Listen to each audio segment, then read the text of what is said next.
হযরতে মুসা আলাইহিস সালাম আল্লাহর কাছে দোয়া করছেন, ওগো আল্লাহ পানি বর্ষণ করো। আল্লাহর কাছে যখন দোয়া করছেন, যত দোয়া করছে রৌদ্রের তেজ আরো বেড়ে যাচ্ছে। মুসা আলাইহিস সালাম বা যারা আছে তারা তো অবাক, আল্লাহ হয়তো পানি বর্ষণ করবে না।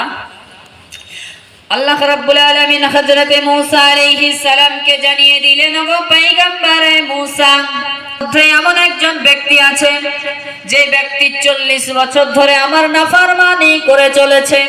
ওগো পয়গম্বর মুসা, ওই ব্যক্তি যতক্ষণ না পর্যন্ত এই মজলিস ছেড়ে যাবে আমি পানি বর্ষণ করব না।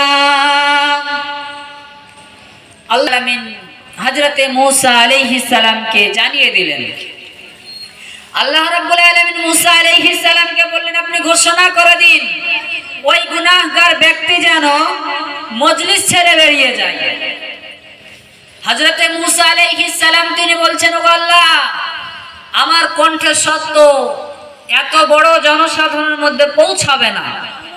আল্লাহ রাব্বুল আলামিন তিনি বললেন, ঘোষণা করা কাজ হলো তোমার, পৌঁছিয়ে দেওয়া কাজ আমার।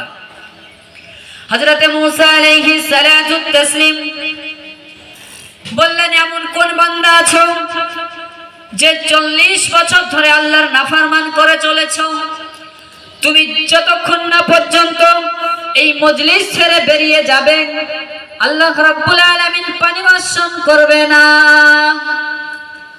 হযরতে মুসা আলাইহিস সালাম ঘোষণা করলেন। এবার যে ব্যক্তি আল্লাহর নাফরমান করে চলেছিল ওই ব্যক্তি চারিধারে তাকানো শুরু করলো, কেউ বেরিয়ে যাচ্ছে কিনা। যখন দেখলেন কেউ বেরিয়ে যাচ্ছে না, তখন ওই ব্যক্তি মনে মনে ভেবে নিল ওই হয়তো সেই গুনাহগার ব্যক্তি। সে ভাবলো এখন যদি এই মজলিস ছেড়ে বেরিয়ে যায় তাহলে একটা লজ্জার বিষয়। তাই সেই গুনাহগার ব্যক্তি, নাফরমান ব্যক্তিটা